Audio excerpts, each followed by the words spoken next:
അമ്മേ പരിശുദ്ധ അമ്മേ, അമ്മേ പരിശുദ്ധമേ, ദൈവമാതാവേ, കൃപാസനത്തിലൂടെ ഞങ്ങളുടെ ദേശത്തിനും അമ്മ മധ്യസ്ഥം തേടി തന്ന എല്ലാ അനുഗ്രഹങ്ങൾക്കും കൃപകൾക്കും ഞങ്ങളിപ്പോൾ ഹൃദയം നിറഞ്ഞ നന്ദി പറയുന്നു. അമ്മേ പരിശുദ്ധമേ, ദൈവമാതാവേ, 2004 ഡിസംബർ 7 ഉച്ചകഴിഞ്ഞ് 2:30 കൃപാസനത്തിൽ സംഭവിച്ച അമ്മയുടെ പ്രത്യക്ഷപ്പെടലിനെ കുറിച്ച് തിരുസഭയ്ക്ക് സമർപ്പിച്ചിരിക്കുന്ന പഠനരേഖകളുടെ മേൽ സഭാത്മകമായ പഠനം ആരംഭിക്കുവാൻ ഞങ്ങൾ പ്രാർത്ഥിക്കുന്നു. അമ്മേ പരിശുദ്ധമേ, ഭൂസ്വർലോകങ്ങളുടെ രാജ്ഞിയായ അങ്ങേയ്ക്ക് ഭൗമ സംരക്ഷണത്തിനായി പ്രപഞ്ചപ്രകൃതിയെ തന്നെ തിരുസഭ പ്രതിഷ്ഠിക്കുവാൻ ഈ പ്രത്യക്ഷീകരണം വഴി ഇടയാക്കണമേ. പരിശുദ്ധമേ, ജപമാല മാതാവേ, സകല കൃപാസനം പ്രാർത്ഥനയോടും ചേർത്ത് ഞങ്ങളിപ്പോൾ പ്രാർത്ഥിക്കുന്ന ഈ കുടുംബത്തിന്റെ പ്രത്യേക നിയോഗം പറ മക്കളെ.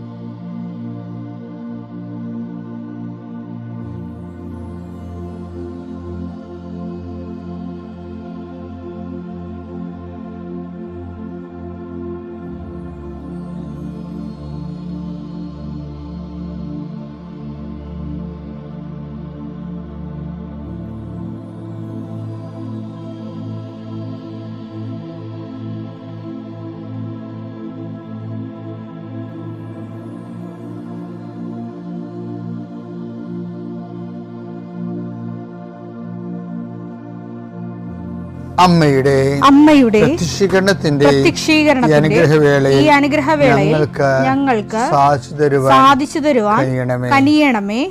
ആമേൻ. വിശ്വാസ പ്രമാണം. സർവശക്തനായ പിതാവും ആകാശത്തിന്റെയും ഭൂമിയുടെയും സൃഷ്ടാവുമായ ദൈവത്തിൽ ഞാൻ വിശ്വസിക്കുന്നു. അവിടുത്തെ ഏകപുത്രനും ഞങ്ങളുടെ കർത്താവുമായ ഈശോമിശിഹായിലും ഞാൻ വിശ്വസിക്കുന്നു. ഈ പുത്രൻ പരിശുദ്ധാത്മാവിനാൽ ഗർഭസ്ഥനായി കന്യകാമറിയത്തിൽ നിന്ന് പിറന്ന് പൊന്തിയോസ് പീലാത്തോസിന്റെ കാലത്ത് പീഡകൾ സഹിച്ച് കുരിശിൽ തറയ്ക്കപ്പെട്ട് മരിച്ച് അടക്കപ്പെട്ട് പാതാളങ്ങളിൽ ഇറങ്ങി മരിച്ചവരുടെ ഇടയിൽ നിന്ന് 3-ാം നാൾ ഉയർത്ത് സ്വർഗത്തിലേക്ക് എഴുന്നള്ളി സർവശക്തിയുള്ള പിതാവായ ദൈവത്തിന്റെ വലതുഭാഗത്തിരിക്കുന്നു.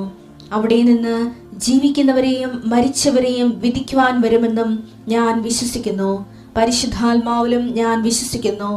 വിശുദ്ധ കത്തോലിക്കാ സഭയിലും പുണ്യവാന്മാരുടെ ഐക്യത്തിലും പാപങ്ങളുടെ മോചനത്തിലും ശരീരത്തിന്റെ ഉയർപ്പിലും നിത്യമായ ജീവിതത്തിലും ഞാൻ വിശ്വസിക്കുന്നു. ആമേൻ. സ്വർഗ്ഗസ്ഥനായ ഞങ്ങളുടെ പിതാവേ, അങ്ങയുടെ നാമം പൂജിതമാകണമേ. അങ്ങയുടെ രാജ്യം വരണമേ. അങ്ങയുടെ തിരുമനസ് സ്വർഗത്തിലെ പോലെ ഭൂമിയിലും ആകണമേ. അന്നു വേണ്ടുന്ന ആഹാരം ഇന്ന് ഞങ്ങൾക്ക് തരണമേ. ഞങ്ങളോട് തെറ്റ് ചെയ്യുന്നവരോട് ഞങ്ങൾ ക്ഷമിക്കുന്നത് പോലെ ഞങ്ങളുടെ തെറ്റുകൾ ഞങ്ങളോടും ക്ഷമിക്കണമേ. ഞങ്ങളെ പ്രലോഭനത്തിൽ ഉൾപ്പെടുത്തരുതേ, തിന്മയിൽ ഞങ്ങൾ രക്ഷിക്കണമേ. ആമേൻ. നന്മ നിറഞ്ഞ മറിയമേ, സ്വസ്തി. കർത്താവ് അങ്ങയുടെ കൂടെ സ്ത്രീകളിൽ അങ്ങ് അനുഗ്രഹിക്കപ്പെട്ടവളാകുന്നു. അങ്ങയുടെ ഉദരത്തിൻ ഫലമായി ഈശോ അനുഗ്രഹിക്കപ്പെട്ടവനാകുന്നു. പരിശുദ്ധ മറിയമേ, തമ്പുരാന്റെ അമ്മേ, പാപികളായ ഞങ്ങൾക്ക് വേണ്ടി ഇപ്പോഴും ഞങ്ങളുടെ മരണസമയത്തും തമ്പുരാനോട് അപേക്ഷിക്കണമേ. ആമേൻ. കർത്താവേ, നിന്റെ ഉന്നതമായ നാമത്തിന് സ്തോത്രം ചെയ്യുന്നു. കർത്താവേ, നിന്റെ വിശുദ്ധ പൗരോഹിത്യത്തെ മഹത്വപ്പെടുത്തണമേ. കർത്താവെ, സഭയിലുള്ള സാന്നിധ്യം പ്രകടമാക്കണമേ. 40 വർഷം ഞാൻ അർപ്പിച്ച കൃപാനയുടെ യോഗ്യതയാൽ കൃപാസനത്താറെ ജീവനോടെ പ്രത്യക്ഷപ്പെട്ട പരിശുദ്ധ അമ്മയുടെ മാധ്യസ്ഥത്തിലെ ഈശോനാമത്തിൽ പ്രാർത്ഥിക്കുന്നു. മാതാവേ, ഒത്തിരി ആഗ്രഹിച്ചാണ് രാവിലെ എഴുന്നേറ്റ് വരണം മക്കൾ. അവരുടെ രോഗങ്ങളെ നീ ഏറ്റെടുക്കണമെന്ന് പ്രാർത്ഥിക്കുന്നു.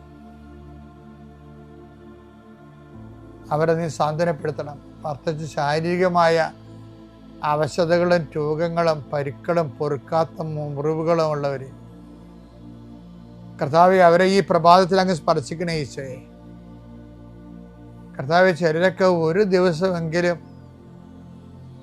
ഒന്ന് ശരീരത്തിന് രോഗമില്ലാതിരുന്നെങ്കിലും ആഗ്രഹിക്കുന്ന രോഗികളെ കർത്താവെ കണ്ണീരോടെ പ്രാർത്ഥിക്കുന്നു. അവരെ നീ കൈവിട്ട് കളയരുത്. കർത്താവ് സമാധാനത്തിന് വേണ്ടി പ്രാർത്ഥിക്കുന്നവരുണ്ട്, ഉറക്കം ഇല്ലാത്തവരുണ്ട്.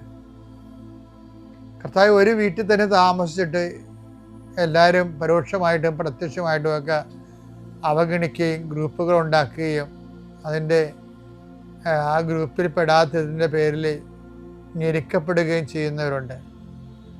അത്രയും വലിയ തിന്മയുടെ ഭവനത്തിൽ നിന്ന് എവിടെയെങ്കിലും ഓടി ഒളിച്ചാൽ മതിയെന്ന് ഓർത്ത് വിഷമിക്കുന്നവരുണ്ട്. ഈശോയെ, അങ്ങനെ ഒറ്റപ്പെട്ടു പോയവരെ നീ താങ്ങിയെടുക്കണമേ എന്ന് പ്രാർത്ഥിക്കുന്നു. കർത്താവേ, ജപ്തി നടപടികൾ, സാമ്പത്തിക ബാധ്യതകൾ കർത്താവേ ഇറങ്ങിക്കൊടുക്കണമെന്ന് പറഞ്ഞിരിക്കുന്നവരെ, പൈസ അടക്കാൻ പറഞ്ഞിരിക്കുന്ന ഡേറ്റുകൾ, പൈസ കൈ തികയാത്തവർ, പൂർണ്ണമായിട്ടും ഇല്ലാത്തവർ, അവരെയൊക്കെ നീ സന്ധിക്കണം. കൃപാസ്ഥാനത്താരെ ജീവനോടെ പ്രത്യക്ഷപ്പെട്ട മാതാവിൻ്റെ മധ്യസ്ഥത്തിൽ ഉടമ്പടിയെടുത്ത് പ്രാർത്ഥിച്ച 10,000-കണക്കിന് മക്കള് നടത്തിയ രാത്രിയും പകലും മഴയത്തും വെയിലത്തും നടത്തിയ പരിശുദ്ധ പ്രവർത്തനത്തിൽ യോഗ്യതയായി കർത്താവെ, കൃപ കുറഞ്ഞിട്ടുള്ള മക്കള് ഈ പ്രാർത്ഥന കൂടുമ്പോൾ അവരുടെ കഴിവ് കൊണ്ടോ സ്വാധീനം കൊണ്ടോ ഇതിന് തീരുമാനം ഉണ്ടാകത്തില്ല എന്ന് അവർക്കറിയാമായിരുന്നിട്ട് ആരും ഞങ്ങളെ സഹായിക്കും, ആരെങ്കിലും കർത്താവ് നീ എന്നെ അയക്കണമേ, ആരെങ്കിലും ഞങ്ങളുടെ കുടുംബത്തിലേക്ക് അയക്കണമേ, ബന്ധുക്കളോ സ്വന്തപ്പെട്ടവരോ ആരും ഇല്ലല്ലോ, ഇടപ്പോക്കാരും കാണുന്നില്ലല്ലോ, ആരെങ്കിലും അയക്കണമേ കർത്താവേ, മാതാവേ, നിന്റെ ദൂതയായി ആരെങ്കിലും ഈ വിഷയത്തിൽ അയക്കണമേ എന്ന് പ്രാർത്ഥിക്കുന്ന മക്കൾക്ക് ഇന്ന് 12 മണിക്കുള്ളിൽ ആളെ കിട്ടാൻ പരിശുദ്ധ ദേവമാതാവിൻ്റെ മധ്യസ്ഥതയിൽ പ്രാർത്ഥിക്കുന്നു.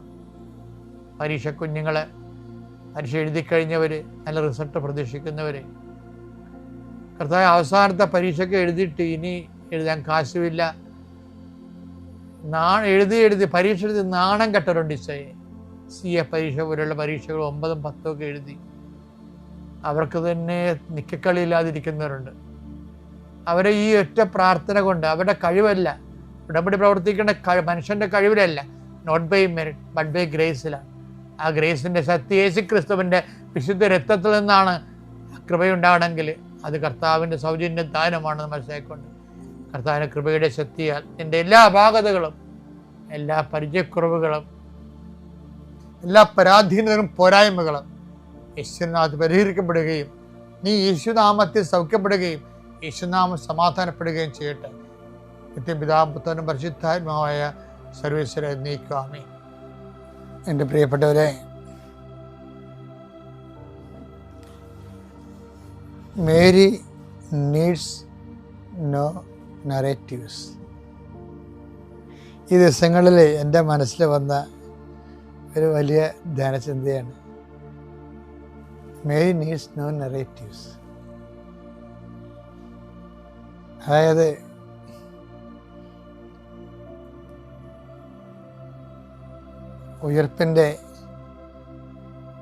കർത്താവിൻ്റെ ഉയർപ്പിൻ്റെ കാലത്ത് മറ്റ് അപ്പോസ്തലന്മാർ മറ്റേ ശിഷ്യനും അകത്ത് കടന്ന് കണ്ട് വിശ്വസിച്ചു എന്ന് പറയുന്നുണ്ട്. കണ്ട് വിശ്വസിച്ചു. അത് മറ്റേ ശിഷ്യൻ എന്ന് പറഞ്ഞ പത്രോസാ. കർത്താവിൻ്റെ ശവക്കല്ലറയിൽ ആദ്യം വന്നത് മേരി മാഗ്ഡലിനാണ്. അവൾ കണ്ട നെറേറ്റീവ് കല്ല് മാറ്റപ്പെട്ടിരിക്കുന്ന കണ്ടു. അപ്പോഴേ അവർ ഓടി, ശിഷ്യന്മാരെ വിളിച്ചുകൊണ്ട് വന്നു. അവരോടി. യോഹന്നാൻ പത്രോസിനേക്കാൾ വേഗം ഓടി. യോഹന്നാൻ കല്ലറയുടെ വാതിക്കൽ നിന്നും അകത്തേക്ക് നോക്കി കച്ച ചുട്ടു വെച്ചിരിക്കണ കണ്ടു. അങ്ങനെ എന്തെല്ലാം കാര്യങ്ങളാണ് അവർ കണ്ടത്. മറ്റേ ശിഷ്യനും പിന്നാലെ വന്ന പത്രോസും അകത്ത് പ്രവേശിച്ചു, കണ്ട് വിശ്വസിച്ചു. എന്തൊക്കെയാണ് കണ്ട് വിശ്വസിച്ചത്? കച്ച ശിരസ്, കർത്താവിൻ്റെ തലപ്പാവ് മൂലക്ക് ചുരുട്ടി വെച്ചിരിക്കണ കണ്ടു. കച്ചോടുകൂടി അല്ലാതെ തിരിക്കച്ച മാറിക്കിടക്കണത് കണ്ടു. ഇങ്ങനെ എന്തെല്ലാം കാഴ്ചകളാണ് ഇവർ കാണുന്നത്.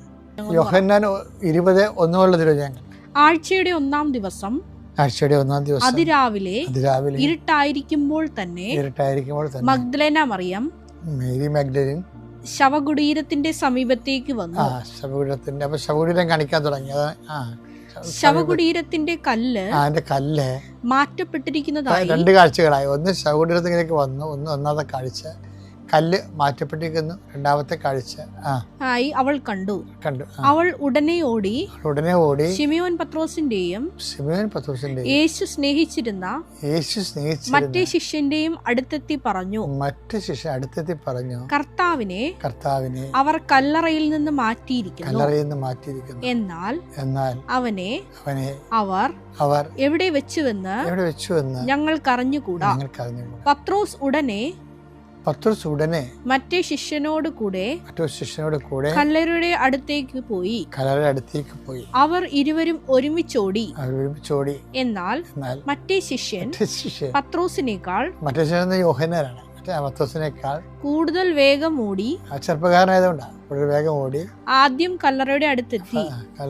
കുനിഞ്ഞു നോക്കിയപ്പോൾ കച്ച കിടക്കുന്നത്. 3-ാം കാഴ്ച.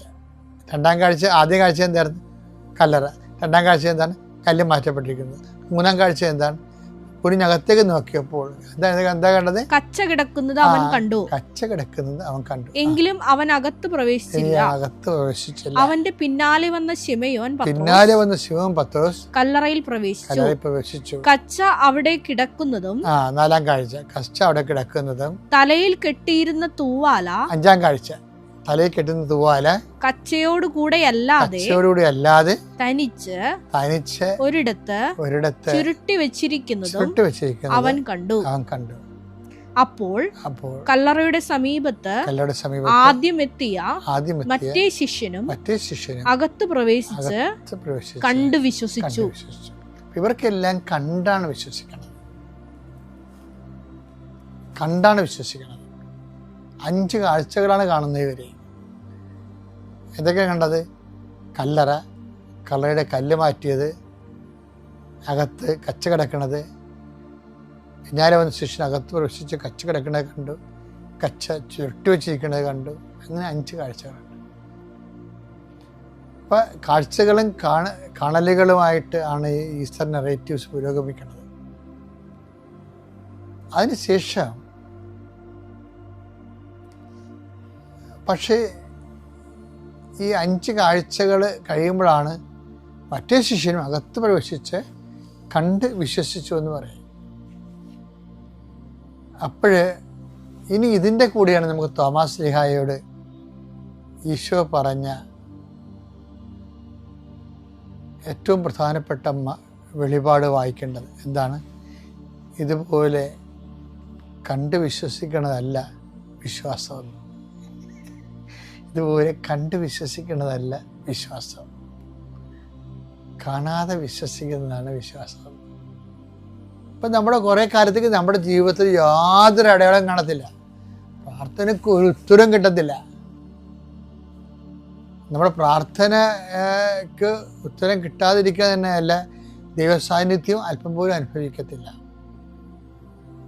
എങ്കിലും അപ്പോൾ അവശേഷിക്കുന്നതാണ് ശരിക്കും വിശ്വാസം എന്ന് പറയുന്നത്.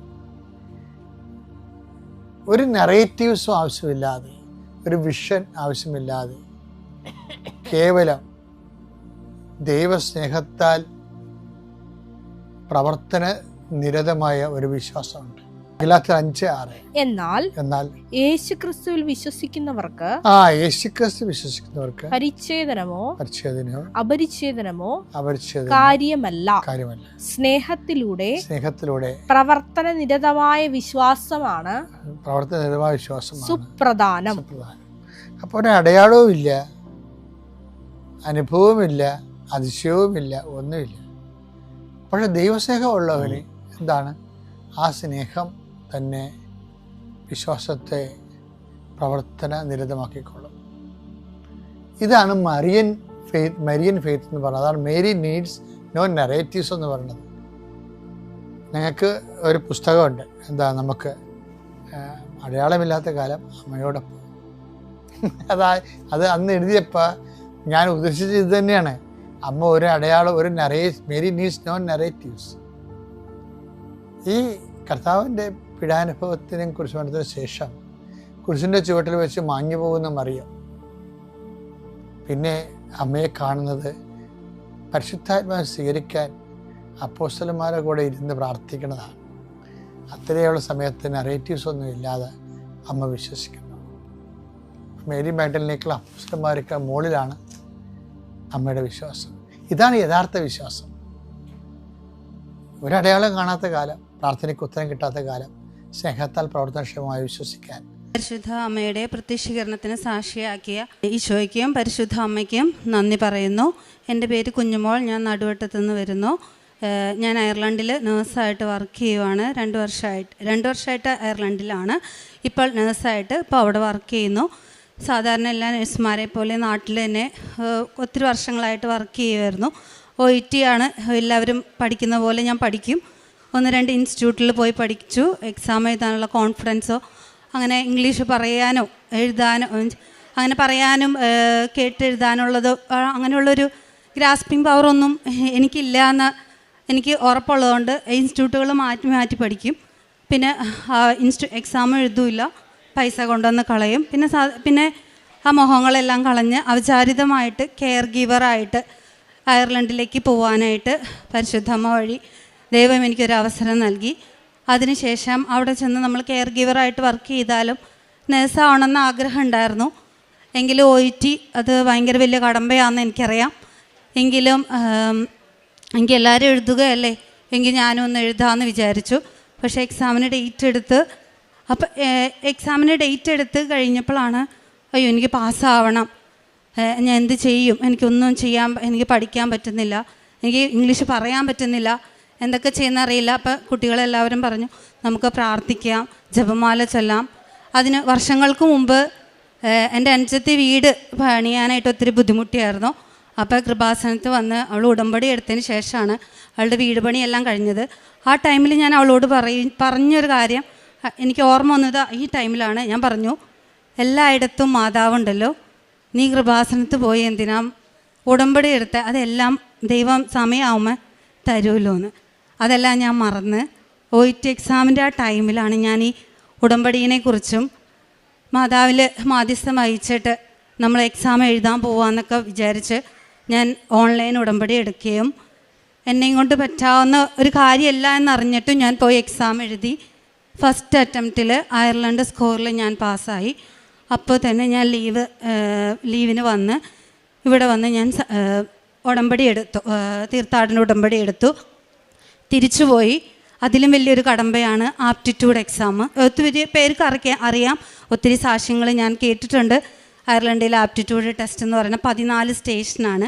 അതിൽ 12 സ്റ്റേഷനും എനിക്ക് നല്ല കോൺഫിഡൻസ് ഉണ്ടായിരുന്നു. 2 സ്റ്റേഷൻ ഞാൻ പാനിക്കായിപ്പോയി. എൻ്റെ അസസേഴ്സ് പറഞ്ഞു, you are going to panic, exam പിന്നീട് അതിൽ എഴുതാം, നിങ്ങൾ 10 മിനിറ്റ്സാണ് നമുക്കൊരു സ്റ്റേഷനുള്ളത്.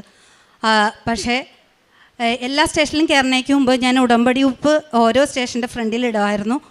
ഞാൻ എന്താണ് ആ 2 സ്റ്റേഷനിൽ പറഞ്ഞേന്നോ ചെയ്തേന്നോ എനിക്കിപ്പോഴും ഓർമ്മയില്ല. പരിശുദ്ധ അമ്മയുടെ മധ്യസ്ഥതയിൽ ഫസ്റ്റ് അറ്റംപ്റ്റിലും ആ എക്സാം പാസ്സായി.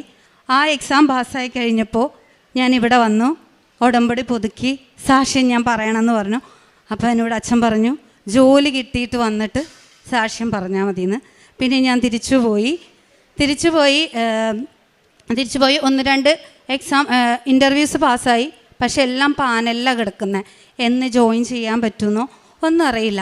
ഇവിടുന്ന് പിന്നീട് ഞാൻ പിന്നെ ഞാൻ ജസ്റ്റ് ഒത്തിരി CV ഞാൻ അയച്ചു.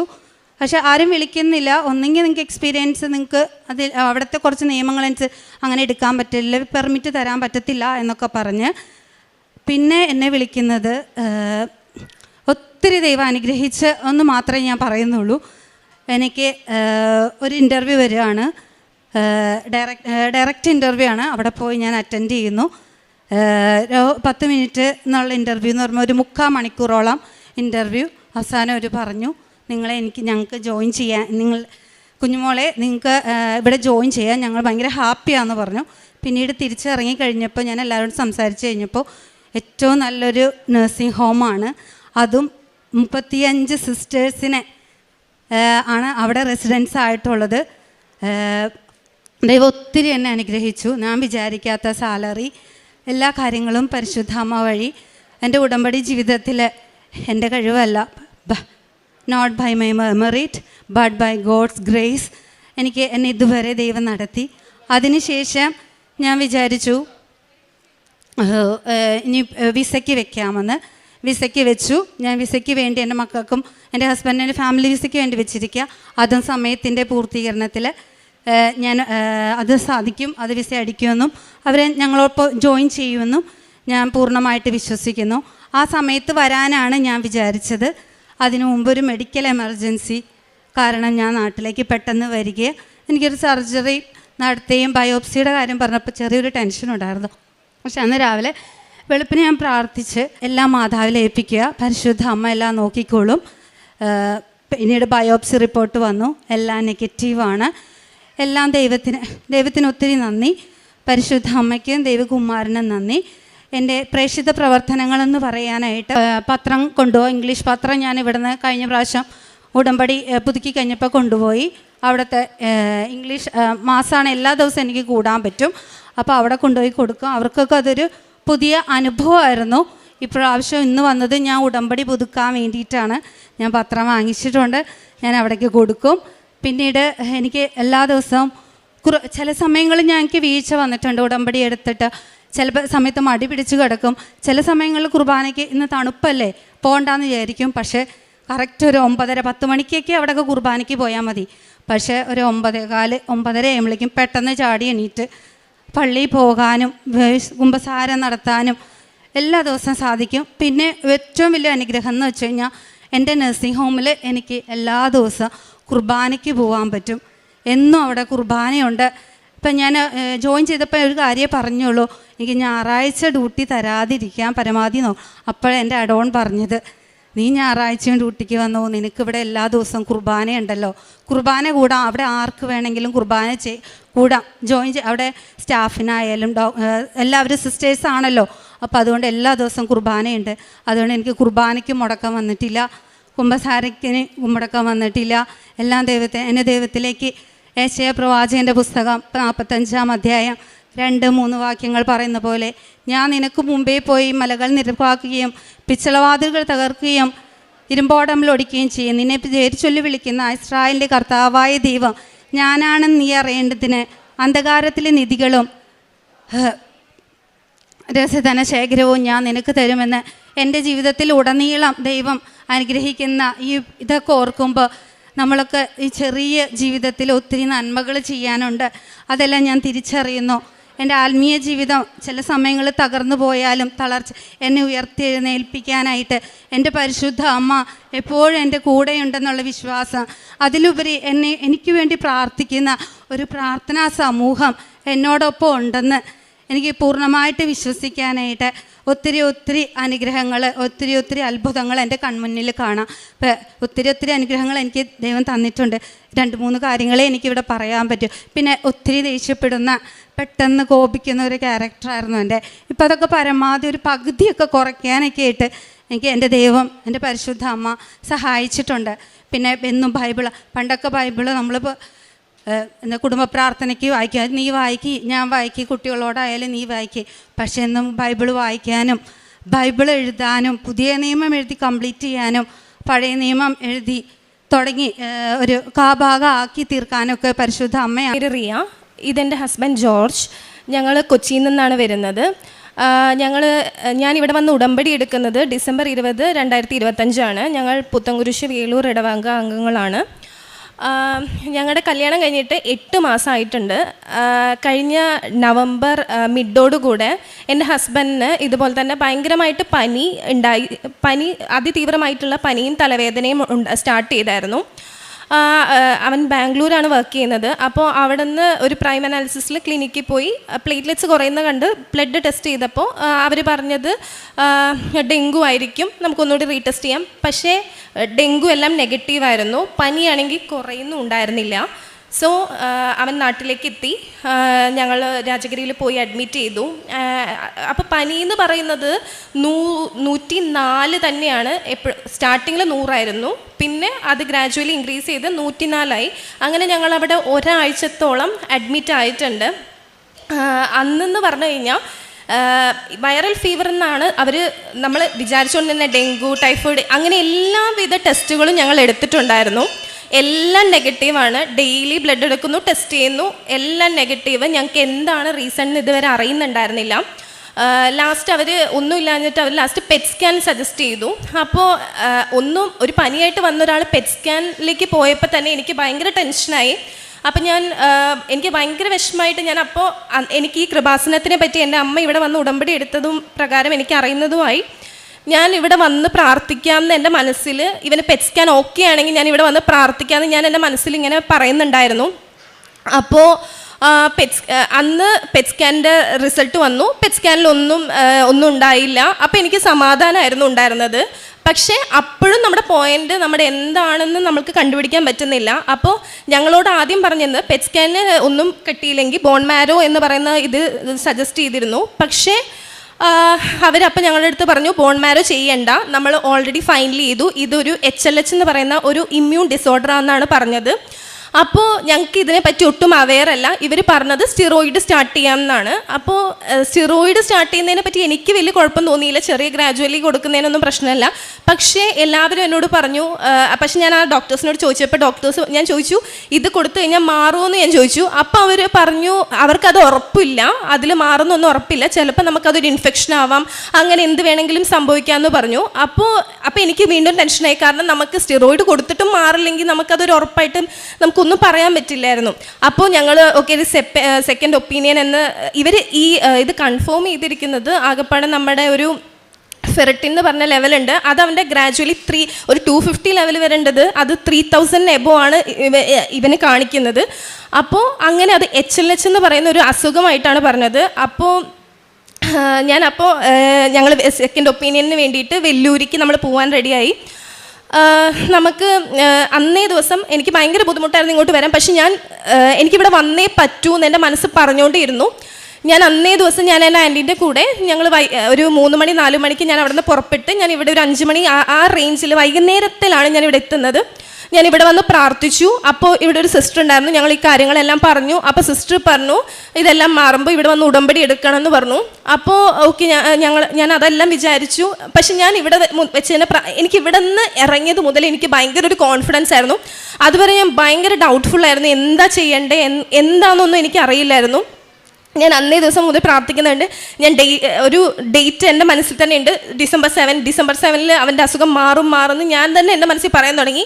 എല്ലാവരും എന്നോട് ചോദിച്ചു നിനക്ക് എവിടെ നിന്ന് ഈ കോൺഫിഡൻസ് വരുന്നതെന്ന് ചോദിച്ചു. അങ്ങനെ ഞാൻ ഓൺ ദ വേയിൽ അതായത് ഇവിടെ നിന്ന് വെല്ലൂർ വരെ 10 hours ട്രാവൽ ചെയ്തും കാറിലാണ് ഇവനെ കൊണ്ട് പോകുന്നത്. ഇവൻ്റെ ഒരു അവസ്ഥ കണ്ടിട്ട് എനിക്ക് അതൊക്കെ ഭയങ്കര ഇമ്പോസിബിൾ ആയിട്ടായിരുന്നു തോന്നിയത്. പക്ഷെ ഞാൻ ഓൺ ദ വേയിൽ ആലുവയിൽ നിന്ന് കയറി. എന്നിട്ട് ഞങ്ങൾ വെല്ലൂർ വരെ ട്രാവൽ ചെയ്തു. പക്ഷേ ആ വെല്ലൂർ പോയത് മീൻസ് ആ ഒരു ടൈം മുതൽ അവൻ്റെ ഫീവറിൻ്റെ എപ്പിസോഡ്സ് കുറയാൻ തുടങ്ങി. ഇനി അല്ല ഇപ്പോൾ ഇവള് പറഞ്ഞ പോലെ നമ്മൾ വെല്ലൂരിലേക്ക് എത്തി. വെല്ലൂരിൽ എത്തുന്ന ഇപ്പോൾ നമ്മൾ രാജഗിരിയിൽ നിന്ന് ഇറങ്ങുമ്പോൾ എൻ്റെ ഫെറിറ്റിൻ്റെ ലെവൽ ഓൾമോസ്റ്റ് 3000 എബോവാണ്. കാരണം ഇപ്പോൾ നമ്മൾ ഒരു ദിവസം തലേ ദിവസം ചെക്ക് ചെയ്യുമ്പോൾ രാജഗിരിയിൽ എല്ലാ ദിവസവും ബ്ലഡ് ടെസ്റ്റ് ഉണ്ട്. അപ്പോൾ ബ്ലഡ് ടെസ്റ്റ് തലേ ദിവസം ചെക്ക് ചെയ്യുമ്പോൾ അതിൻ്റെ ലെവൽ എന്ന് പറഞ്ഞാൽ 1500 ആണ്. അതിൻ്റെ പിറ്റേ ദിവസം ടെസ്റ്റ് ചെയ്യുമ്പോൾ എൻ്റെ ഫെറിറ്റിൻ ലെവൽ നേരെ 3000 ആയി. അപ്പോൾ അങ്ങനെയാണ് രാജഗിരി കൺഫേം ചെയ്തത് HLH എന്ന്. കാരണം HLHൻ്റെ ഇതാണ് ലൈക്ക് ഓരോ ദിവസവും ഫെറിറ്റിൻ ലെവൽ നേരെ ഡബിൾ ആവും എന്നുള്ളത്. അപ്പോൾ ഇൻഫെക്ഷൻ അങ്ങനെയാണ്, അത് ഡബിൾ ആയിക്കൊണ്ടിരിക്കും. അപ്പോൾ അതാണ് അവർ നേരെ സ്റ്റിറോയിഡ് സ്റ്റാർട്ട് ചെയ്യാമെന്ന് പറഞ്ഞത്. അപ്പോൾ നമുക്ക് സ്റ്റിറോയിഡ് സ്റ്റാർട്ട് ചെയ്യാൻ ഇപ്പോൾ നമ്മുടെ കുടുംബത്തിൽ നിന്ന് ഒരു ഡോക്ടർ അങ്ങനെയുള്ള ചോദിച്ചു കഴിഞ്ഞപ്പോൾ സ്റ്റിറോയിഡ് സ്റ്റാർട്ട് ചെയ്യാൻ എല്ലാവർക്കും തന്നെ ഒരു ബുദ്ധിമുട്ടായിരുന്നു. കാരണം അതും ഈ പറഞ്ഞ പോലെ ലൈക്ക് മാറുമെന്നുള്ള ഉറപ്പില്ല. അപ്പം അങ്ങനെയൊക്കെ വന്നപ്പോഴാണ് നമ്മൾ വെല്ലൂർക്ക് ഷിഫ്റ്റ് ചെയ്യുന്നത്. ഇവിടെ വന്നു വെല്ലൂരിൽ ഇവിടെ കൃപാസനം ഒന്ന് പ്രാർത്ഥിച്ചു. അത് കഴിഞ്ഞിട്ട് നമ്മൾ ഓൺ ദ വേയിലാണ് നമ്മളായിട്ട് ജോയിൻ ചെയ്തത്. കാരണം നമ്മളവിടെ നിന്ന് ഓൾറെഡി സ്റ്റാർട്ട് ചെയ്തായിരുന്നു. അപ്പോൾ അങ്ങനെ ഓൺ ദ വേയിൽ അവൾ ജോയിൻ ചെയ്തു. നമ്മൾ വെല്ലൂരിലെത്തി വീണ്ടും ബ്ലഡ് ടെസ്റ്റ് ചെയ്ത് കഴിയുമ്പോൾ നേരെ എൻ്റെ ഇത് 1500 ലൈക്ക് 1500 മാറുകയാണ് ചെയ്തത്. ഇവളിപ്പോൾ ഇവിടെ നിന്ന് കൊണ്ടുവന്ന തേന്, ഉപ്പ്, പിന്നെ തൈലം എന്നെ തേക്കുന്നുണ്ട്.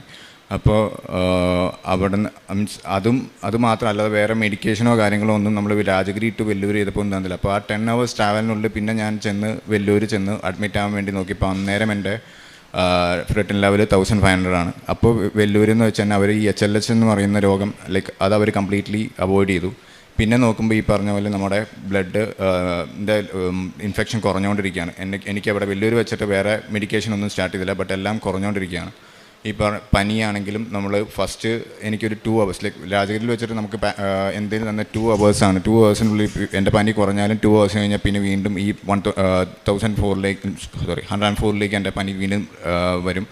പക്ഷേ വെല്ലൂരിൽ എത്തിക്കഴിഞ്ഞപ്പോഴേക്കും പിന്നെ അതിൻ്റെ ഗ്യാപ്പ് കൂടി, ലൈക്ക് 8 hours ആയി ആദ്യം. പിന്നെ അത് കുറഞ്ഞ് നമുക്ക് ഈ പറഞ്ഞ ഡിസംബർ 7th കൂടി എൻ്റെ പനി കംപ്ലീറ്റ്ലി മാറി. അവന് പനി ഉണ്ടായിരുന്ന സമയത്ത് ഞാൻ ഇവിടെ നിന്ന് കിട്ടിയിട്ടുണ്ടായിരുന്ന തേനും ഉപ്പൊക്കെ ഞാൻ എന്നോന് കൊടുത്ത് ഞങ്ങൾ പ്രാർത്ഥിക്കുമായിരുന്നു. ഞങ്ങൾ പിന്നെ അതുപോലെ തന്നെ എനിക്ക് വേറൊരു അനുഭവം പറയാനുണ്ടായെന്ന് വെച്ച് കഴിഞ്ഞാൽ, ഇവൻ ബാംഗ്ലൂർ വർക്ക് ചെയ്യുന്നു, ഞാൻ കൊച്ചിയിൽ വർക്ക് ചെയ്തുകൊണ്ടിരുന്നത്. ഞങ്ങൾ ഒന്നിച്ച് വർക്ക് ചെയ്യണമെന്നായിരുന്നു, മീൻസ് ഒരുമിച്ച് ഒരേ ലൊക്കേഷനിൽ നിൽക്കണം എന്നായിരുന്നു ഞങ്ങളുടെ ആഗ്രഹം ഉണ്ടായിരുന്നത്. ഞങ്ങൾ സോഫ്റ്റ്വെയർ ഡെവലപ്പേഴ്സ് ആയിരുന്നു. അപ്പോൾ ഞങ്ങൾക്ക് എന്ന് പറഞ്ഞാൽ ഒന്നിച്ച് നിൽക്കണം എന്നുണ്ടായിരുന്നു. അപ്പോൾ ഒരേ ലൊക്കേഷനിലേക്ക് ഞങ്ങൾ ട്രൈ ചെയ്യായിരുന്നു. അപ്പോൾ ഞാൻ ഇതിന് മുന്നേ, ഇവൻ ഈ അസുഖം വരുന്നതിന് മുന്നേ ഞാൻ ട്രൈ ചെയ്യുന്നുണ്ടായിരുന്നു. പക്ഷേ എനിക്ക് എത്ര പറഞ്ഞിട്ടും ഞാൻ എൻ്റെ ഒരു 100 ഞാൻ കൊടുത്തിട്ടുണ്ട്. പക്ഷേ എത്ര ചെയ്തിട്ടും എനിക്ക് ഇൻ്റർവ്യൂസ് ഒന്നും ക്ലിയർ ചെയ്യാൻ പറ്റുന്നുണ്ടായിരുന്നില്ല. ഞാൻ ഇവിടെ വന്ന് ഞാൻ ഇത് പ്രാർത്ഥിച്ച് എല്ലാം കഴിഞ്ഞ് നെക്സ്റ്റ് ഞങ്ങൾ ഡിസ്ചാർജ് ചെയ്ത് ഞാൻ തിരിച്ചു വന്നു. നെക്സ്റ്റ് ഡേ തന്നെ എനിക്ക് 2 ഇൻ്റർവ്യൂസ് തന്നെ വന്ന് ഷെഡ്യൂൾ ചെയ്തിട്ടുണ്ടായിരുന്നു. ഭയങ്കര എക്സോസ്റ്റഡ് ആണ്. ഞാൻ ഒട്ടും പ്രിപ്പയർഡും ആയിരുന്നില്ല. കാരണം ഞാൻ ഇത്രയും മെൻ്റലി എക്സോസ്റ്റഡ് ആയി നിൽക്കുന്ന സമയത്ത് ഞാൻ ഒട്ടും പ്രിപ്പയർഡ് അല്ല. ഞാൻ ഇവനോട് തന്നെ പറഞ്ഞു, ഞാൻ വെറുതെ ഒന്ന് ജസ്റ്റ് അറ്റൻഡ് ചെയ്യുന്നേ ഉള്ളൂ. പക്ഷെ ഞാൻ ആകെപ്പാടെ ഞാൻ കയറുന്നതിന് മുന്നേ ഞാൻ ഇങ്ങനെ പറഞ്ഞ് എനിക്ക് മാതാവിനോട് ഞാൻ പറഞ്ഞു, മാതാവ് എനിക്ക് ഈ ഒരു കോഡ് മാത്രമേ അറിയുള്ളൂ, എനിക്കിത് വന്നാൽ മാത്രമേ സോൾവ് ചെയ്യാൻ പറ്റുള്ളൂ. ഇത് പറഞ്ഞിട്ട് തന്നെയാണ് ഞാൻ കയറുന്നത്. അപ്പോൾ എനിക്ക് ആദ്യത്തെ ഇൻ്റർവ്യൂ അറ്റൻഡ് ചെയ്തു. അപ്പം ഞാൻ അറിയുന്ന ആ ക്വസ്റ്റ്യൻ മാത്രമാണ് എനിക്ക് വന്നത്. അതുപോലെ തന്നെ എനിക്ക് അടുത്തൊരു ക്വസ്റ്റ്യൻ കിട്ടിയപ്പോൾ ആ ക്വസ്റ്റ്യനും ഞാൻ ഇങ്ങനെയൊന്നും സോൾവ് ചെയ്യുന്ന ഒരാളായിരുന്നില്ല. അപ്പോൾ എനിക്ക് പെട്ടെന്ന് തന്നെ അത് സോൾവ് ചെയ്യാൻ പറ്റി. അവർ ഭയങ്കര ഇമ്പ്രസ്ഡ് ആയിരുന്നു എന്നെപ്പറ്റി. അത് കഴിഞ്ഞ് അടുത്ത ഇൻ്റർവ്യൂ ഉണ്ടായിരുന്നു. അതെനിക്കൊരു ഇഷ്ടമുള്ള കമ്പനിയായിരുന്നു. അപ്പോൾ അതിലേക്ക് ഒറ്റ റൗണ്ടിൽ തന്നെ എന്നെ സെലക്ട് ചെയ്തു. എൻ്റെ പ്രോസസ്സ് ഭയങ്കര സ്പീഡി ആയിട്ട് ചെയ്തു. എനിക്ക് പെട്ടെന്ന് തന്നെ ഓഫർ ലെറ്റർ കിട്ടി. എല്ലാം കൊണ്ടും ഞാൻ അപ്പോൾ ഇവനോട് തന്നെ പറഞ്ഞു, ഞാൻ മാതാവിനോട് പ്രാർത്ഥിക്കാൻ സ്റ്റാർട്ട് ചെയ്ത മുതൽ തന്നെ എനിക്ക് നല്ല പോസിറ്റീവായിട്ടുള്ള ചേഞ്ചസ് ആണ് എൻ്റെ ലൈഫിൽ ഉണ്ടായിട്ടുള്ളത്. അതുപോലെ തന്നെ ഞങ്ങൾ കല്യാണം കഴിഞ്ഞിട്ട് ഇത്ര ആയിട്ടുള്ളെങ്കിലും ഞങ്ങൾ എന്നും പള്ളിയിൽ പോകുന്നതോ അങ്ങനെയൊന്നും ഞങ്ങളുടെ ലൈഫിലില്ല. ഞങ്ങൾ ഞായറാഴ്ച പോലും പള്ളിയിൽ പോകാറില്ല. ഞങ്ങൾ വളരെ അതായത് ഒരു 2 വട്ടമൊക്കെ കല്യാണം കഴിഞ്ഞിട്ട് ഞങ്ങൾ പള്ളിയിൽ പോയിട്ടുള്ളൂ. പക്ഷേ ഞങ്ങൾ ഇപ്പോൾ റെഗുലറായിട്ട് എല്ലാ സൺഡേസും ഞങ്ങൾ പള്ളിയിൽ പോകാറുണ്ട്. അതുപോലെ തന്നെ ഞങ്ങൾ സന്ധ്യാപ്രാർത്ഥന പ്രാർത്ഥിക്കാറുണ്ട്. ഞങ്ങൾ ഒന്നിച്ച് പ്രാർത്ഥിക്കാറുണ്ട്. അല്ലെങ്കിൽ ഞാൻ പ്രാർത്ഥിക്കാമെന്ന് പറയുമ്പോൾ എണീറ്റ് പോവും. പക്ഷെ ഇപ്പം ഞങ്ങൾ ഒന്നിച്ച് പ്രാർത്ഥിക്കുന്നുണ്ട്. ഇങ്ങനെ ഒരുപാട് കാര്യങ്ങൾ ഞങ്ങൾക്ക് ഇവിടെ വന്നോടെ ലഭിച്ചിട്ടുണ്ട്. പിന്നെ ഞങ്ങൾ കാരുണ്യപ്രവർത്തികളായിട്ട് പേപ്പർ കൊടുക്കുന്നുണ്ട്. അതുപോലെ തന്നെ ഞങ്ങൾ ഇങ്ങനെ ഡൊണേഷൻസും കാര്യങ്ങളെല്ലാം കൊടുക്കാറുണ്ട്. ഇപ്പോൾ ഷോർട്ട് സ്പാനാണ്. അപ്പോൾ അതിനുള്ളിൽ ഞങ്ങൾ ഇത്രേ എത്തിയിട്ടുള്ളൂ. ഞങ്ങൾ ഇനിയും ചെയ്യും. പിന്നെ ഇത്രയും തന്ന മാതാവിനും തിരുക്കുമാരനും ഞാൻ 1000 നന്ദി പറയുന്നുണ്ട്. ഈശോയ്ക്കും പരിശുദ്ധ അമ്മയ്ക്കും 1000 നന്ദി. ഞാൻ ഇന്നിവിടെ സാക്ഷ്യപ്പെടുത്താൻ പോകുന്നത്, ഞാൻ ആദ്യം തന്നെ പറയുന്നത് ഞാൻ എൻ്റെ ഉടമ്പടി എടുത്ത ദിവസമാണ്. ഞാൻ മാർച്ചിൽ 6-ാം തീയതിയാണ് 2025 ഞാൻ ഇവിടെ ആദ്യമായിട്ട് വന്ന് ഉടമ്പടി എടുക്കുന്നത്. അതിനു മുമ്പ് ഞാൻ പല പ്രാവശ്യം ഇവിടെ വന്നിട്ടുണ്ട്. പ്രാർത്ഥനകളെല്ലാം പ്രാർത്ഥിച്ച് പോവാറാണ് ചെയ്തിട്ടുണ്ട്. ഞാനിവിടെ ഉടമ്പടി എടുക്കാനുണ്ടായ സാഹചര്യം എന്ന് പറഞ്ഞു കഴിഞ്ഞാൽ, ഞാൻ എൻ്റെ MSW 2023 കംപ്ലീറ്റ് ചെയ്തതാണ്. ആ സമയം തുടങ്ങി ഞാൻ ഒരു ജോലിക്ക് വേണ്ടിയിട്ട് ആഗ്രഹിച്ച് പ്രാർത്ഥിച്ചിരുന്നു. 2023 ഞാൻ MSW കംപ്ലീറ്റ് ആക്കുന്നതിന് മുമ്പ് തന്നെ ലാസ്റ്റ് ഇൻറ്റേൺഷിപ്പ് ടൈമിൽ ഞാൻ UK വേണ്ടിയിട്ട് ഒരു പേപ്പർ സബ്മിറ്റ് ചെയ്തിട്ടുണ്ടായിരുന്നു. എനിക്ക് ഇങ്ങോട്ട് വന്ന ഓഫറായിരുന്നു അതൊരു വർക്ക് വിസ തന്നെയായിരുന്നു. ഞങ്ങളതിന് അപ്ലൈ ചെയ്തു. പക്ഷേ ഞങ്ങളതൊരു സ്കാമിൽ പെട്ട് ഞങ്ങളുടെ പൈസ എല്ലാം നഷ്ടമായി. അതുപോലെ ഞാൻ അപ്ലൈ ചെയ്യാൻ വേണ്ടിയിട്ടിരുന്ന സമയത്ത് എൻ്റെ കുറേ സമയവും നഷ്ടപ്പെട്ടിരുന്നു. അങ്ങനെ ഞങ്ങൾ ആ ഒരു സംഭവത്തിലൂടെ ഞാനും എൻ്റെ ഹസ്ബൻഡും ഭയങ്കരമായിട്ട് വേദനിച്ചു. അപ്പോൾ അതിന് ശേഷം പിന്നെ എനിക്ക് പുറത്തേക്ക് വിദേശത്തേക്ക് പോവുക എന്നുള്ളത് ഭയങ്കര പേടിയായിരുന്നു. കാരണം ഇനിയും ഈ ഒരു സ്കാമിൽ പെട്ടതിനാൽ ഇനിയും ഞങ്ങൾക്ക് ഫിനാൻഷ്യലി അഫോർഡ് ചെയ്യാൻ പറ്റത്തില്ല. അങ്ങനെയുള്ള സമയത്താണ് ഞാൻ നാട്ടിൽ തന്നെ ജോലിക്ക് വേണ്ടി കയറി. ലാസ്റ്റ് ഒരു 10 മാസം മുൻപ് ഞാൻ ജർമ്മൻ ലാംഗ്വേജ് പഠിച്ചു. അതിൽ എക്സാം എഴുതാൻ വേണ്ടി പോകുന്നതിന് മുമ്പാണ് ഞാൻ ഇവിടെ വന്നിട്ട് ഉടമ്പടി എടുക്കുന്നത്. എൻ്റെ ഹസ്ബൻഡാണ് എൻ്റെ ഉടമ്പടി എടുക്കാൻ വേണ്ടിയിട്ട് കൂടുതൽ പ്രോത്സാഹനം തന്നത്. ഹസ്ബൻഡ് ഇതിനു മുമ്പ് ഉടമ്പടി എടുത്തിട്ടുള്ള ഒരു വ്യക്തിയാണ്. ആൾ ഉടമ്പടി എടുത്തതിന് ശേഷമാണ് ആൾക്കൊരു വർക്ക് വിസ വന്ന ആൾ പോർച്ചുഗലിലേക്ക് പോകുന്നത് തന്നെ. അപ്പോൾ ആളുടെ ഒരു സപ്പോർട്ട് കൊണ്ടാണ് ഞാനും ഉടമ്പടി എടുക്കാൻ വേണ്ടിയിട്ട് പ്രേരണ ഉണ്ടായത് എനിക്ക്. ഇവിടെ വന്ന് മാർച്ചിലാണ് ഞാൻ ഉടമ്പടി എടുത്തത്. അന്നോടെ ഞാനും എൻ്റെ ഹസ്ബൻഡ് ഉടമ്പടി ജീവിതത്തിൽ തന്നെയായിരുന്നു, പ്രോപ്പറായിട്ട് ജീവിച്ചിരുന്നു. എങ്ങനെയാണ് ഉടമ്പടിയിൽ ജീവിക്കേണ്ടത് അതിലും എഫേർട്ട് എടുത്തിട്ടാണ് ഞങ്ങൾ രണ്ടുപേരും പ്രാർത്ഥിച്ചിരുന്നത്. അങ്ങനെ ഇരിക്കുന്ന സമയത്ത് ഈ എക്സാംസ് അറ്റൻഡ് ചെയ്തു. എക്സാം എല്ലാവരും ഇവിടെ നിന്ന് സാക്ഷ്യം കേൾക്കുന്ന പോലെ തന്നെ ഞാൻ ഉപ്പിട്ടും എക്സാം എല്ലാവരും അറ്റൻഡ് ചെയ്തിട്ടുണ്ടായിരുന്നത്. അപ്പോൾ ഈ എക്സാം എല്ലാം അറ്റൻഡ് ചെയ്യുന്ന സമയത്തും എൻ്റെ മനസ്സിൽ ഭയങ്കര ടെൻഷനായിരുന്നു. ഇനിയിപ്പോൾ ഇത് ഫെയിലായി കഴിഞ്ഞാൽ എൻ്റെ ലൈഫിലെ അടുത്ത സ്റ്റെപ്പും ഫെയിലായി പോവുകയാണല്ലോ എന്ന് വിചാരിച്ചിട്ട് എനിക്ക് ഭയങ്കര ടെൻഷനായിരുന്നു എക്സാം അറ്റൻഡ് ചെയ്യാനൊക്കെ. എന്നിട്ട് ഞാൻ എക്സാമൊക്കെ അറ്റൻഡ് ചെയ്തു. ജർമ്മൻ്റെ ഇൻ്റർവ്യൂ പ്രിപ്പറേഷൻ നടന്നുകൊണ്ടിരിക്കുകയായിരുന്നു ആ സമയത്ത്. അപ്പോൾ റിസൾട്ട് വരാൻ വേണ്ടിയിട്ട് ഒരു 30-45 ദിവസമൊക്കെ സമയം പറഞ്ഞിട്ടുണ്ടായിരുന്നു.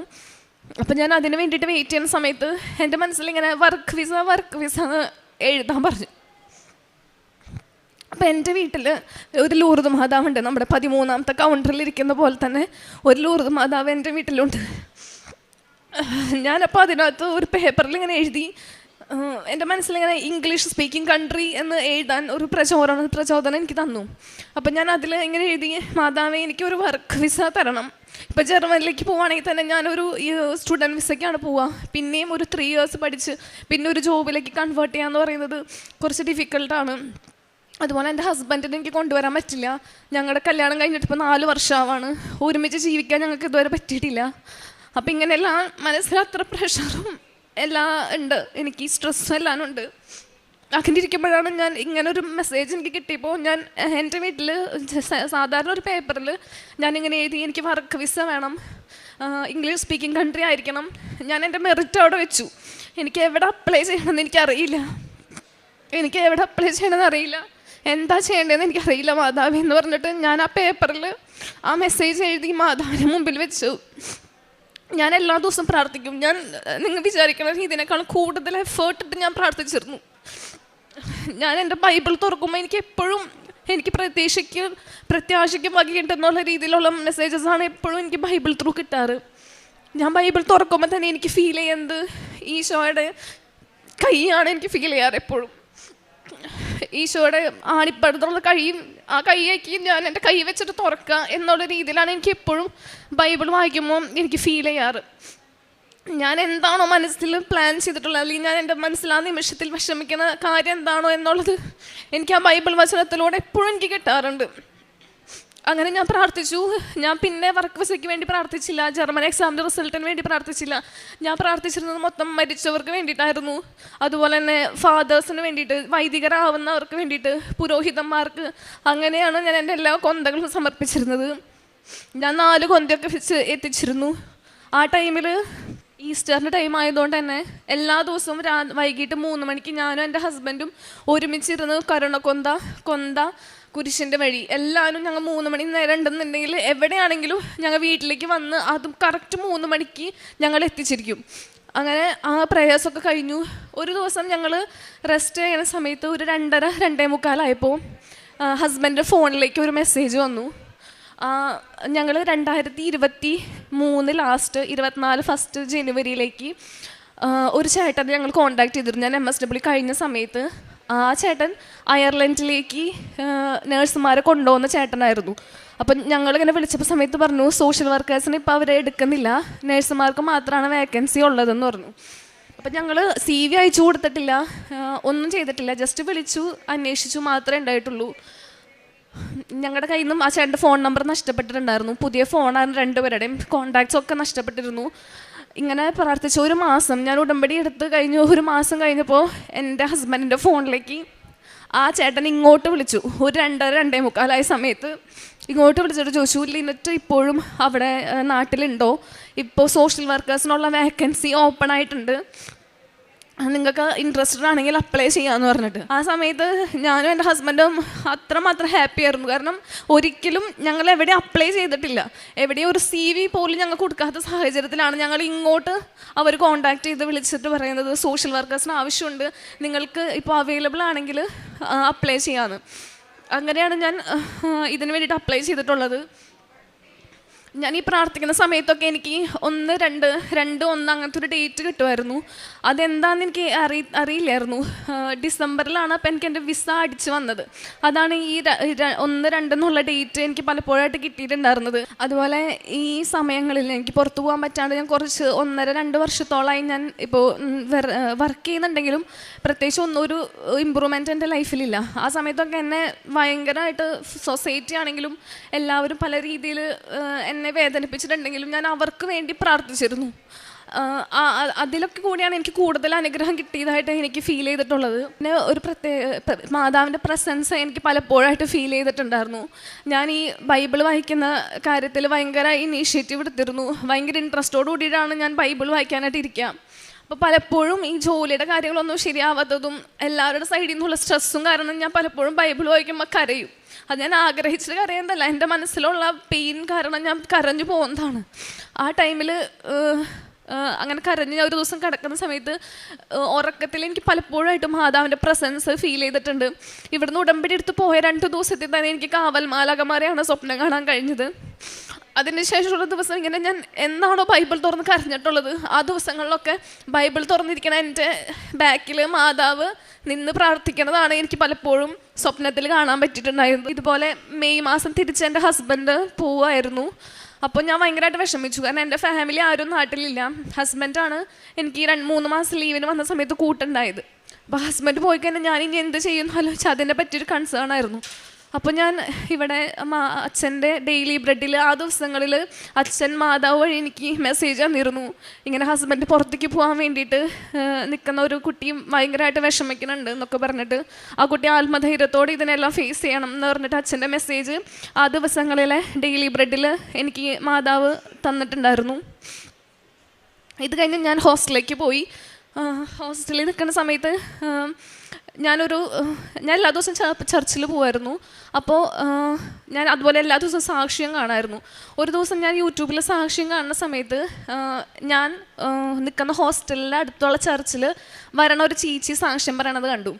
അപ്പം ഞാൻ ഭയങ്കര എക്സൈറ്റ്മെൻറ്റോട് കൂടിയിട്ടാണ് ആ സാക്ഷി എടുത്ത് കേൾക്കണേ. അപ്പോൾ ആ ചേച്ചിയുടെ സാക്ഷ്യത്തിൽ ഇങ്ങനെയാണ്, ആ ചേച്ചിക്ക് കുറച്ച് പേപ്പർ വർക്കിൻ്റെ ഡിലേ ഉണ്ടായിരുന്നു. പിന്നെ അതുപോലെ തന്നെ വീട് സംബന്ധമായിട്ടുള്ള എന്തോ പ്രശ്നങ്ങളൊക്കെ ഉണ്ടായിരുന്നു. അപ്പോൾ ആൾ വില്ലേജ് ഓഫീസിൽ നിൽക്കുന്ന സമയത്ത് മാതാവിൻ്റെ പ്രസൻസ്, മാതാവ് ആളുടെ മുൻപിൽ പ്രത്യക്ഷപ്പെട്ടു എന്നുള്ള രീതിയിലാണ് ആൾ സാക്ഷ്യപ്പെടുത്തിയിട്ടുണ്ടായിരുന്നത്. അപ്പോൾ ഇത് കണ്ട് ഞാൻ നെക്സ്റ്റ് ഡേ ചർച്ചിൽ പോയപ്പോൾ ഈ സെയിം ചേച്ചിനെ തന്നെ ഞാൻ കണ്ടു, ഈ ചേച്ചീനെയും ചേട്ടനെയും. അപ്പോൾ ഞാൻ അവരോട് ഭയങ്കര എക്സൈറ്റ്മെൻറ്റോട് കൂടിയിട്ടാണ് പോയത്. ഞാൻ ഇന്നലെ സാക്ഷ്യം കണ്ടിരുന്നു, മാതാവ് പ്രത്യക്ഷപ്പെട്ടില്ല, അമ്മേനെ കണ്ട ആളാണല്ലേ, അങ്ങനെയാണ് എൻ്റെ വായിൽ എപ്പോഴും വന്നുകൊണ്ടിരുന്നത്. അപ്പോൾ ആ ചേച്ചി പറഞ്ഞു പേടിക്കേണ്ട നീ. അപ്പം ഞാൻ എൻ്റെ വിഷമങ്ങളെല്ലാം പറഞ്ഞപ്പോൾ പറഞ്ഞു പേടിക്കേണ്ട, എൻ്റെ മേത്ത് ഇങ്ങനെ തട്ടിയിട്ട് പറഞ്ഞു വിശ്വാസ പ്രമാണം നീ ചൊല്ലണം എന്ന് പറഞ്ഞു. തിരിച്ച് ഞാൻ ഹോസ്റ്റലിലെത്തി. ഞാൻ 5:30 എല്ലാ ദിവസവും പ്രത്യക്ഷീകരണ പ്രാർത്ഥന എത്തിക്കുമായിരുന്നു. പക്ഷെ എനിക്ക് തിരികെ എത്തിക്കാൻ ആ ടൈമിൽ പറ്റില്ല, ഞാൻ ഹോസ്റ്റലിലായതുകൊണ്ട്. ഞാനപ്പോൾ 7:30 കുർബാന കഴിഞ്ഞ് തിരിച്ചു വരുന്ന സമയത്താണ് പ്രത്യക്ഷീകരണ പ്രാർത്ഥന ഡെയിലി ബ്രെഡും തിരികെ എത്തിച്ചിട്ട് 2ാമത് ചൊല്ലും. അപ്പോൾ ചൊല്ലുന്ന സമയത്ത് ഞാനിപ്പോൾ ഇവിടെയാണെങ്കിൽ ആ ഒരു ഡിസ്റ്റൻസിലാണ് ഞാൻ നിൽക്കുന്നത്. ഒരു ചെയറും അതുപോലെ തന്നെ ഫുഡിങ് ടേബിളൊക്കെ ഉള്ള സ്ഥലമാണ് അവിടെ. അപ്പോൾ ഞാൻ ഈ നിൽക്കുന്നത് ഇത്രയും ഡിസ്റ്റൻസിലാണെങ്കിൽ അവിടെ ഒരു വൈറ്റ് ബാക്ക്ഗ്രൗണ്ടിലുള്ള ചുമര് മാത്രമേ എനിക്ക് കാണാൻ പറ്റുള്ളൂ. ഞാൻ ഡെയിലി നിന്ന് പ്രാർത്ഥിക്കുന്നത് ആ സ്ഥലത്ത് തന്നെയാണ്. അന്നത്തെ ദിവസം ആ ചേച്ചിനെ കണ്ട് ആ ചേച്ചിയുടെ ബ്ലെസ്സിങ്ങും കിട്ടി. എന്നോട് ഇങ്ങനെ തട്ടിയിട്ട് പറഞ്ഞു വിശ്വാസ പ്രമാണം നീ ചൊല്ലണം, അത് നീ മുടക്കരുത്. അങ്ങനെ ചൊല്ലി അന്ന് ഞാൻ ലൈറ്റ് കത്തിച്ച് അച്ഛൻ്റെ ഡെയിലി ബ്രെഡും കേട്ടുകൊണ്ടിരിക്കുന്ന സമയത്താണ് എൻ്റെ നേരെ ഓപ്പോസിറ്റ് മാതാവിൻ്റെ രൂപം പ്രത്യക്ഷപ്പെടുന്നത്. ഞാനിപ്പോൾ ഫോട്ടോ സിസ്റ്ററിനെല്ലാം കാണിച്ചിരുന്നു. അന്ന് ഞാൻ അനുഭവിച്ച ആനന്ദം എനിക്ക് ആരോടും എക്സ്പ്രസ് ചെയ്യാൻ പറ്റില്ല. നമ്മൾ ഇതുവരെ അനുഭവിച്ചിട്ടുള്ള സന്തോഷം എന്നല്ല സന്തോഷം. അന്ന് മാതാവിനെ കണ്ടതോടുകൂടി എൻ്റെ ജീവിതത്തിൽ പല രീതിയിലുള്ള മാറ്റങ്ങളാണ് വന്നത്. അതിനുശേഷം നെക്സ്റ്റ് ഡേ ഞാൻ ചർച്ചിൽ പോകുന്ന സമയത്ത് കുർബാന ഉയർത്തുന്ന സമയത്തും തിരുരക്തം ഉയർത്തുന്ന സമയത്തും എനിക്ക് മുല്ലപ്പൂവിൻ്റെ സ്മെല്ല് കിട്ടിയിട്ടുണ്ടായിരുന്നു. അങ്ങനെ 2-3 ദിവസം എനിക്ക് കുർബാനയിൽ സുഗന്ധാഭിഷേകം ലഭിച്ചിരുന്നു. ഞാൻ ഈ ഫോട്ടോ എൻ്റെ റിലേറ്റീവ്സിൻ്റെയും ഫാമിലിയിലൊക്കെ ഞാൻ ഷെയർ ചെയ്തിരുന്നു, ഒത്തിരി അല്ല ഫാമിലി. അപ്പം എന്നോട് ഫേക്കാണോ ഇതെന്ന് ചോദിച്ചവർക്കുള്ള ഉത്തരമാണ് ഞാൻ ഇന്ന് ഇവിടെ നിന്ന് സാക്ഷ്യം പറയുന്നത്. ഇത് ഫേക്കാണെന്ന് പറഞ്ഞവർക്കുള്ള ഒരു ഉത്തരമാണ് എൻ്റെ ഈ സാക്ഷ്യം. അങ്ങനെ എൻ്റെ ഇൻ്റർവ്യൂ കഴിഞ്ഞു. ഫസ്റ്റ് ഇൻ്റർവ്യൂവിന് ശേഷം ഞാൻ സെലക്റ്റഡായി. രണ്ടാമത്തെ ഒരു ഇൻ്റർവ്യൂ ഉണ്ടെന്ന് പറഞ്ഞു. അപ്പോൾ ഫസ്റ്റത്തെ ഇൻ്റർവ്യൂവിന് ശേഷം രണ്ടാമത്തെ ഇൻ്റർവ്യൂ ഒരു മാസം കഴിഞ്ഞിട്ടാണ് എനിക്കുണ്ടായത്. ആ സമയത്ത് എല്ലാ ദിവസവും ഞാൻ ഒരു നേരം ഉപവസിച്ചിരുന്നു. എന്നെ മാംസവർജനം നടത്തിയിരുന്നു. ഫിഷൊന്നും കഴിച്ചിട്ടുണ്ടായിരുന്നില്ല. അത്രയും ഞാൻ ആഗ്രഹിച്ചിരുന്നു എനിക്ക് ഈ ഒരു ജോലിക്ക് വേണ്ടിയിട്ട്. അങ്ങനെ രണ്ടാമത്തെ ഇൻ്റർവ്യൂ നടന്നു. അതിൻ്റെ റിസൾട്ട് വരുന്നത് ആഗസ്റ്റ് 15 മാതാവിൻ്റെ സ്വർഗാരോപണ ദിവസത്തിൻ്റെ അന്നാണ്. എനിക്ക് എല്ലാ അനുഗ്രഹങ്ങളും നൽകിയതും കിട്ടിയതും മാതാവിൻ്റെ ദിവസങ്ങളിലാണ്. അതിനുശേഷം ഞാനിവിടെ റാലിക്ക് വന്ന് പങ്കെടുത്തിരുന്നു. അപ്പോൾ എനിക്ക് എൻ്റെ ഇൻ്റർവ്യൂവിലെല്ലാം ഞാൻ പാസ്സായി. പെർമിറ്റ് വന്നതിലും ഈ പറഞ്ഞോണം തടസ്സം തന്നെയായിരുന്നു എൻ്റെ എല്ലാ പ്രോസസ്സിങ്ങിലും. വന്ന പെർമിറ്റിൽ ലൊക്കേഷനിൽ ചെറിയൊരു വ്യത്യാസം ഉണ്ടായിരുന്നു. അപ്പോൾ എൻ്റെ മുൻപേ ഞാനാണ് ഫസ്റ്റ് ഇൻ്റർവ്യൂ ക്ലിയർ ആയത്. ബാക്കി കമ്പാരിറ്റീവ് എല്ലാവരും പിന്നീടാണ് ഇൻ്റർവ്യൂ ഒക്കെ കംപ്ലീറ്റ് ആക്കി വന്നിട്ടുണ്ടായിരുന്നത്. ഫസ്റ്റ് പേപ്പർ വെച്ച എൻ്റെ പെർമിറ്റ് ലേറ്റായി. അതിൽ ഒരു ലൊക്കേഷനിൽ ചേഞ്ചും വന്നിട്ടുണ്ടായിരുന്നു. അപ്പോൾ ഞാനിവിടെ ജമാല റാലിക്ക് വന്നിട്ടുണ്ടായിരുന്നു. അപ്പോൾ അതിൽ ഞാൻ നിയോഗം വെച്ച് പ്രാർത്ഥിച്ചു എൻ്റെ പെർമിറ്റ് ശരിയാക്കി തരണം എന്നുള്ളത്. ഞാൻ അത്ര എഫേർട്ട് ഇട്ട് പ്രാർത്ഥിച്ചു.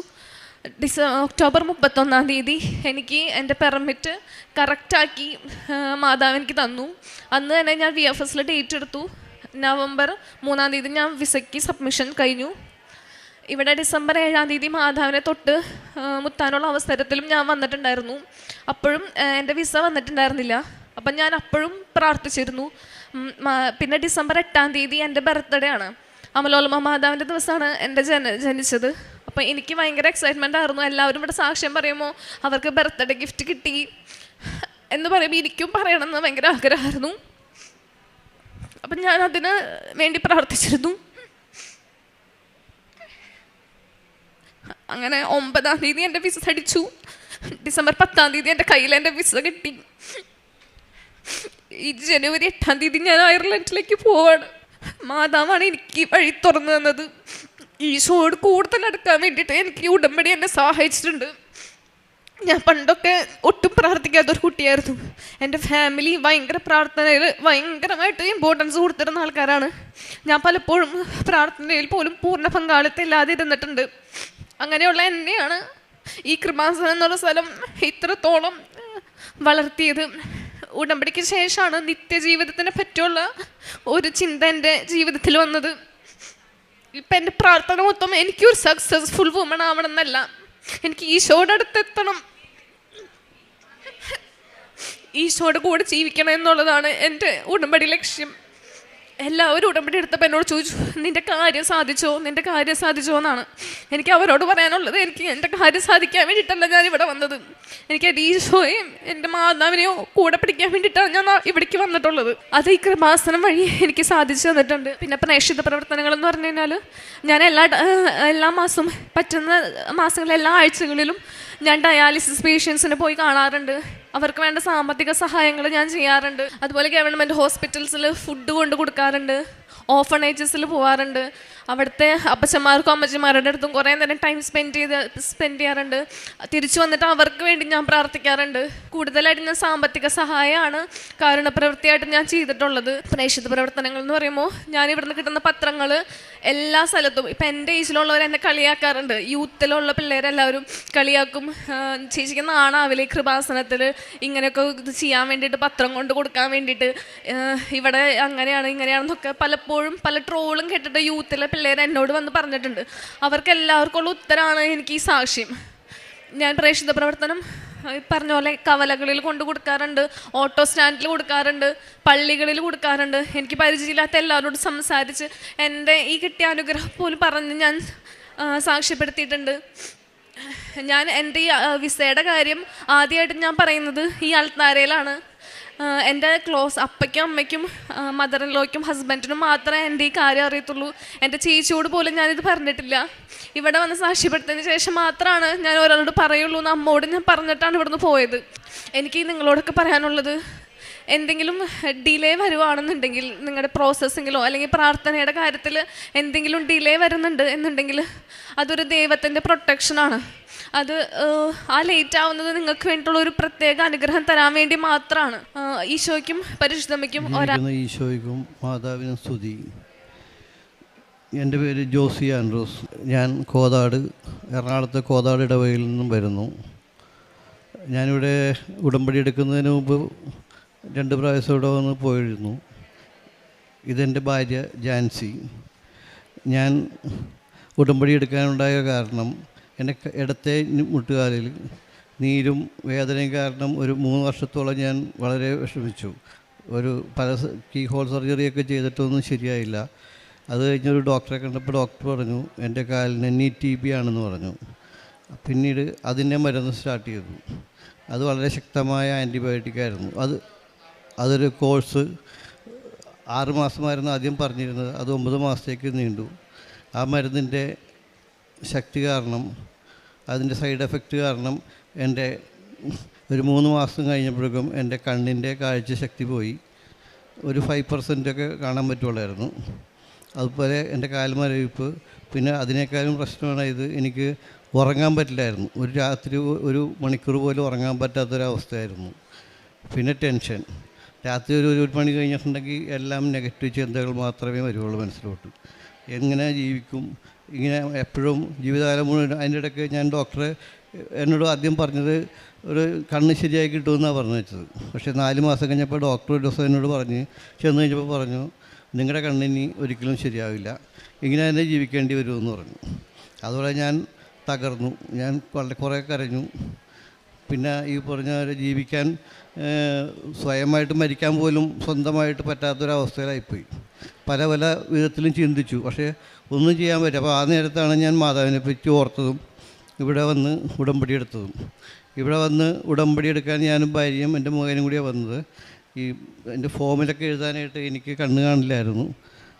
അപ്പോൾ ഭാര്യയാണ് അതെല്ലാം എഴുതിയൊക്കെ ചെയ്ത് ക്ലാസ് കഴിഞ്ഞ് മുമ്പിലത്തെ മാതാവിൻ്റെ സ്റ്റേജിൽ പോയി പ്രാർത്ഥിച്ച് എന്നോട് ടോക്കൺ എടുക്കാൻ പറഞ്ഞു. എനിക്ക് തിരിയാണ് കിട്ടിയത്. അപ്പോൾ ആ ടോക്കൺ എടുത്തു കഴിഞ്ഞപ്പോഴേക്ക് സിസ്റ്റർ എന്നോട് ചോദിച്ചു എന്ത് സാധനം കിട്ടിയതെന്ന് ചോദിച്ചു. ഞാൻ പറഞ്ഞു എനിക്കറിയാൻ പാടില്ല, സിസ്റ്റർ തന്നെ വായിച്ചോ, എനിക്ക് കണ്ണ് കാണിക്കില്ലല്ലോ എന്ന് പറഞ്ഞു. ഞാൻ അവിടെ നിന്ന് അത് കഴിഞ്ഞ് താഴത്തോട്ട് ഇറങ്ങി. പക്ഷേ എനിക്ക് കണ്ണ് കാണാൻ പാടില്ലായിരുന്നു.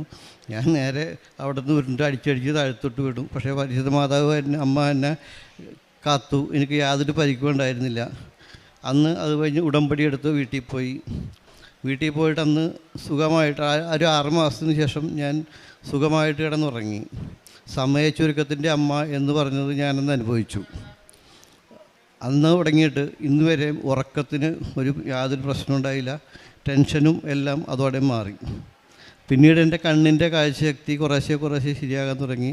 ഇപ്പോൾ പൂർണ്ണമായി കിട്ടി. ഇപ്പോൾ ഞാൻ വണ്ടി ഓടിക്കാനൊക്കെ എനിക്ക് ഉള്ള കാഴ്ചശക്തിയായി. വളരെ ഇത് അമ്മയുടെയും തിരുക്കുമാരൻ്റെയും അനുഗ്രഹം കൊണ്ട് മാത്രമാണെന്ന് ഞാനും എൻ്റെ കുടുംബവും വിശ്വസിക്കുന്നു. അല്ലാതെ വേറെ ഒരു വിധത്തിലും ഇത് ശരിയാവില്ല എന്ന് ഡോക്ടർ പറഞ്ഞതാണ്. അത് മാതാവിൻ്റെയും കുരുക്കുമാരൻ്റെയും അനുഗ്രഹം കൊണ്ട് മാത്രമാണ് അത് സംഭവിച്ചത്.